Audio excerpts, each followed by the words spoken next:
वाशी तालुक्यातील पारगाव येथे महाराष्ट्र शासनाच्या वतीने आयोजित करण्यात आलेल्या छत्रपती शिवाजी महाराज महसूल समाधान शिबिराचं उद्घाटन जिल्हाधिकारी कीर्ती किरण पुजार यांच्या हस्ते उत्साहात आणि यशस्वीरित्या पार पडले।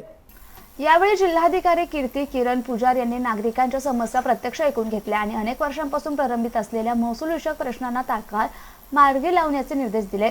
त्यामुळे प्रशासन थेट जनतेच्या दारात येऊन त्यांच्या समस्या सोडवत असल्याचा विश्वास नागरिकांमध्ये निर्माण झाला। या शिबिरामध्ये महसूल कर्मचाऱ्यांसह पंचायत समिती, बळविकास प्रकल्प विभाग, तालुका आरोग्य अधिकारी, नोंदणी विभाग आदींनी सहभाग घेतला होता। या शिबिरामध्ये रेशन कार्ड नावात बदल, नाव कमी करणे, नवीन रेशन कार्ड, केवायसी करणे, संजय गांधी निराधार योजना लाभ, 7/12 दुरुस्ती, ॲग्री स्टॅक, आधार नोंद आणि दुरुस्ती सेवा देण्यात आल्या।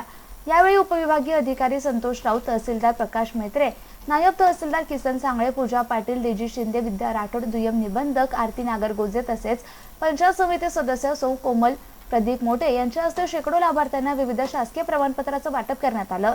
या प्रसंगी शिबिराला उपजिल्हाधिकारी विद्याचरण कडवकर आणि उपविभागीय अधिकारी गणेश शिंदे यांनीही भेट दिली। शहाजी चेडे, MCN न्यूज, वाशी।